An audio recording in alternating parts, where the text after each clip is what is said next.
अगर तुम मिल जाओ जमाना छोड़ देंगे हम। अगर तुम मिल जाओ जमाना छोड़ देंगे हम। अगर तुम मिल जाओ जमाना छोड़ देंगे हम। तुम्हें पाकर जमाने भर से रिश्ता तोड़ देंगे हम।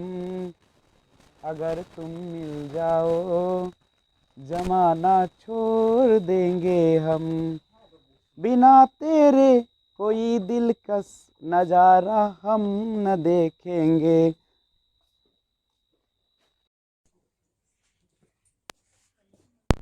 Hello friends, this is Vijay Rajput and welcome to learner eyes by VRP. तो एक बार फिर से आपके सामने हाजिर हुआ हूं हिंदी पेडागॉजी भाषा शिक्षण शास्त्र के साथ।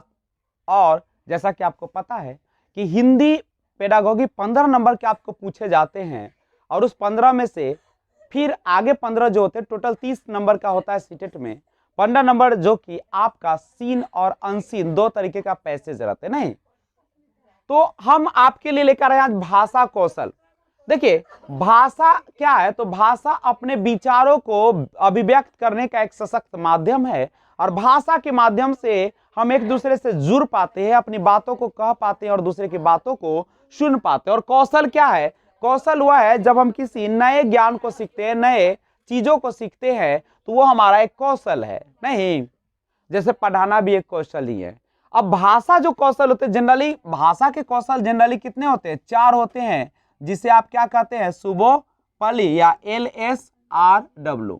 सुनना, बोलना, पढ़ना, लिखना, listening, speaking, reading and writing. सबसे जटिल प्रक्रिया कौन सी मानी जाती है इसमें? राइटिंग मानी जाती है। और सबसे महत्वपूर्ण इसमें कौन होता है? लिसनिंग होता है, श्रवण कौशल। ओके, तो भाषा कौशल जो होते हैं उसे हम 2 भागों में पढ़ेंगे, ग्रहणात्मक रिसेप्टिव और अभिव्यक्तात्मक या अभिव्यंजनात्मक, जिसे प्रोडक्टिव कहते हैं। अब ग्रहणात्मक में आता है 2, एक होता है श्रवण कौशल और एक होता है पठन कौशल। तो ध्यान रखिएगा, जब आप सुनते हैं श्रवण कौशल और जब आप पढ़ते हैं तो दोनों मिलता है ग्रहणात्मक। लेकिन अभिव्यक्तात्मक जो होते हैं, जो कि हो सकता है आपका मौखिक हो सकता है यानी बोलना, लेखन हो सकता है यानी लिखना। अब एक बात आपको समझ में आना चाहिए यहां से कि अगर आप चाहते हैं कि भाषा कौशल का ज्यादा से ज्यादा विकास करे, तो उसके लिए हमें क्या करना पड़ेगा? परस्पर बातचीत कर ना। अगर आप परस्पर बातचीत करेगा, आपका भाषा कौशल में निपुणता आएगी। दूसरी बात, आप एक क्या कर सकते हैं? समृद्ध वातावरण का निर्माण करके, जब समृद्ध वातावरण होंगे तो उससे भी बच्चे भाषा कौशल को आसानी से सीखेंगे। दूसरी बात, जो भाषा कौशल होते हैं वह हमारे आसपास के वातावरण और पर्यावरण पर पूरी तरह से निर्भर होते हैं। समझ रहे हैं ना बात को?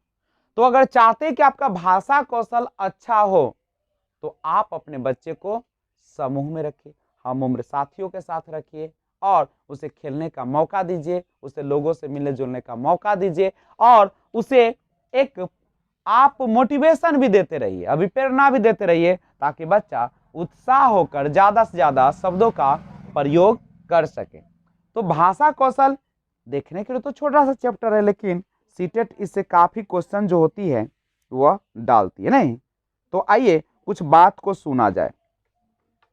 आपको जैसा पता है कि भाषा के 4 कौशल होते हैं, कौन कौन से होते हैं? सुनना, बोलना, पढ़ना और लिखना, जो कि सुबोपली से आपको पता चल रहा है नहीं। और इनमें सबसे जो महत्वपूर्ण होता है वह कौन सा होता है? श्रवण कौशल है। क्यों? क्योंकि भाषा शिक्षण जब आप कर रहे हैं तो श्रवण का अर्थ होता है सुनकर, भाव अधिगम या भाव ग्रहण करना। आप किसी के भाव को कैसे ग्रहण कीजिएगा? जब तक सुनिएगा नहीं, दर्द को, खुशी को, आनंद को जब कोई बताएगा नहीं, तब तक आप जान पाइएगा। मुंह लटका लेने से थोड़ी कोई समझ जाएगा। हो सकता है कि खुशी से मुंह लटका हुआ हो, सबका अपना अपना तरीका होता है। कोई खुशी में दुखी रहता है, कोई दुख में खुशी। जैसे जिस किसी को ज्यादा धन हो जाता है तब भी रोते रहता है, मेरे पास तो धन ही नहीं, पैसे नहीं।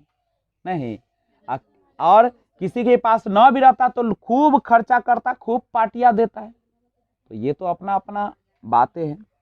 तो श्रवण का बड़ी महत्व होता है जीवन में, समझ रहे हैं ना बात को। श्रवण में किसी कथन को ध्यान पूर्वक सुनने, सुनी हुई बात पर चिंतन मनन करने और अपना मंतव्य स्थिर करने और तदनुसार आचरण या व्यवहार करने जैसी जटिल प्रक्रियाएं शामिल होती है। अब सबसे ज्यादा बड़ा इंपॉर्टेंट क्वेश्चन है इसमें कि श्रवण कैसी प्रक्रिया होती है। तो श्रवण जो होती है एक मेंटली प्रक्रिया, जो संज्ञान से रिलेटेड है, एक मानसिक प्रक्रिया। कैसी प्रक्रिया है? मानसिक। तो अगर पूछ देगा तो आराम से आप जवाब दीजिएगा, हड़बड़ाइएगा मत। क्यों? क्योंकि जो श्रवण है वह एक ऐसी प्रक्रिया है जो कि हमारी मेंटली प्रोसेस से जुड़ा हुआ है। अगर आप चाहते हैं कि आपके बच्चे का श्रवण कौशल खूब विकास करे तो क्या कीजिएगा? परस्पर बातचीत सर्वाधिक सहायक है। अब बच्चे जितना ज्यादा बातचीत करेंगे, जितना ज्यादा वो लोगों के द्वारा नहीं उत्साही होंगे, उतना ही तो ज्यादा उसके भाषा का विकास होगा। नहीं, अब 3 स्थितियों में श्रवण के अवसर सार्थक रूप से मिल जाते, जैसे कक्षा शिक्षण के समय, सह शैक्षिक क्रियाओं के समय और पाठ्येतर क्रियाकलाप के समय। जब आप किताब पढ़ रहे हो तो उस समय जो क्रियाकलाप होता है उस समय, या सह शैक्षिक आप जब कहीं खेल के मैदान में रहते हैं तो वहां पे, और कक्षा में जब शिक्षण चल रहा होता है। अब एक बात समझिएगा, ये जो होते हैं श्रवण ग्रहणात्मक कौशल है। कैसा कौशल है? ग्रहणात्मक कौशल है कि नहीं है? अब एक और चीज समझिए, भावों और विचारों को आप कैसे व्यक्त करते हैं? बोलकर। ग्रहण कैसे करते हैं? सुनकर। अच्छा, आप एक बात को तो अच्छी तरीके से जानते होंगे कि मौखिक अभिव्यक्ति कैसा है, औपचारिक है कि अनौपचारिक होता है। तो ये औपचारिक भी हो सकता है, अनौपचारिक भी हो सकता है। जो आप बोलकर व्यक्त करते हैं औपचारिक भी हो सकता है, अनौपचारिक भी हो सकता है। क्यों? आप जब दोस्तों के सामने रहते हैं तो अलग भाषा का प्रयोग करते हैं, बड़ों के सामने रहते हैं तो अलग भाषा का प्रयोग करते हैं। यानी मौखिक अभिव्यक्ति जो होते हैं औपचारिक भी हो सकता है और अनौपचारिक भी हो सकता है। अब सवाल उठता है कि औपचारिक जो अभिव्यक्ति होता है, मौखिक अभिव्यक्ति, औपचारिक मौखिक अभिव्यक्ति, मौखिक माने समझ रहे हैं ना, मौखिक माने होता है बोलकर। तो औपचारिक मौखिक अभिव्यक्ति जो होता है उसको 2 भागों में बांटा गया, एक होता है साहित्यिक और एक होता है व्यवहारिक। एक आप व्यवहार से शो करते हैं और दूसरा साहित्य से। और सुनने और बोलने के कौशल में जो सहायक होता है वो कौन होता है? परस्पर बातचीत। नहीं, अब दूसरा आप अब सुनिए, तो सुनना भी हो गया, अब बोलना भी खत्म हुआ। अब तीसरा कौन कौशल आता है? पढ़ना। अब ये समझो, आप जितना अधिक पढ़ेंगे उतना ही ज्यादा आपको समझने की शक्ति भी क्या हो जाएगा? बढ़ जाएगा। होगा कि नहीं? बोलिए। पठन कौशल भी है और योग्यता भी है। हमारा जो पढ़ना है एक एबिलिटी भी है और एक हमारा स्किल्स भी है। और पाठ के पठन के स्तर हो सकते कैसे? पाठ की पंक्तियों को वाचन करें, या तो आप क्या करें, आपको किताब जब दिया जाता है पाठ पुस्तक उसको बोल के पढ़िए, नहीं, या पंक्तियों को गहराई से पढ़िए, या पाठ की पंक्तियों में निहित आशय को पकड़िए। आप यही ना कर सकते पढ़ना में। अच्छा, बच्चों की पठन कुशलता का विकास करने के लिए जो सर्वाधिक महत्वपूर्ण क्या होता है? तो होता है विभिन्न संदर्भ से जोड़ना। देखिए यही सीटेट पूछता है। अब बच्चे आराम से जाते हैं रेडियाते हुए, नहीं आज तो हम तीर मार देंगे, वहां पे सब तीर निकल जाता है। क्योंकि पठन कुशलता जो होती है वह कहाँ विकास होता है सबसे ज्यादा? तो संदर्भ से जोड़ने पर। जब आप संदर्भ से जोड़ते हैं तभी आपके पठन कुशलता का विकास होता है। और संदर्भानुसार अर्थ ग्रहण करना पठन कौशल में ज्यादा महत्वपूर्ण। संदर्भ से जोड़कर आप अर्थ ग्रहण कीजिए, नहीं।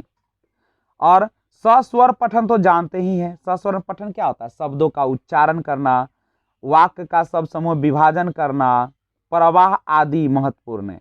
और ये सब जो है क्या अभिव्यक्ति के बहुत ही निकट संबंधित होते। मौन पठन क्या होता है आपको पता होगा, जिसमें स्वरहीनता होती है, बच्चे बोलकर नहीं बल्कि क्या करते हैं, अर्थ ग्रहण पर विशेष ध्यान देते हुए मौन पाठन करते हैं। नहीं, इसमें क्या किया जाता है, ज्ञानार्जन का मुख्य आधार माना जाता है मौन पाठन को। अब आगे थोड़ा सा देखिएगा, पठन कौशल में असमर्थताएं भी हो सकती है बच्चे में, होगा कि नहीं होगा, कैसे, पढ़ने में, जैसे दृष्टि संबंधी, अगर आपका दृष्टि में दोष है तो क्या पढ़ने में आपको दिक्कतें होगी कि नहीं होगी। उसके बाद ऊंचा सुनने के कारण शब्द की ठीक से पहचान, ये भी तो हो सकती है,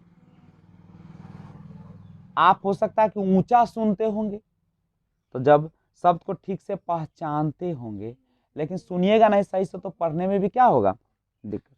अच्छा, मानसिक रूप, जैसे मान लो कि कोई बच्चा जो है सामान्य बालक की अपेक्षा देर से शब्द को पहचानता है, नहीं, उसके बाद आती है अंतिम में लेखन कौशल। लेखन कौशल क्या है, आपको पता है कि लिखना भी एक तरह का बातचीत है, लिखना भी एक तरह का क्या है, बातचीत ही होता है,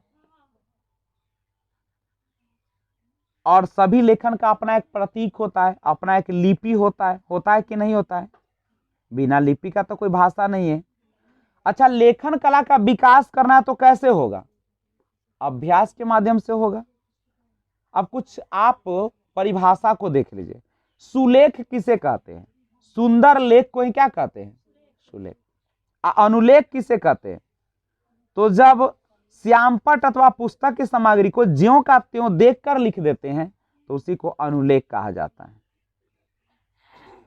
असूर्त लेख किसे कहते हैं, सुनकर लिखे गए लेख को क्या कहते हैं, सूर्त लेख कहते हैं।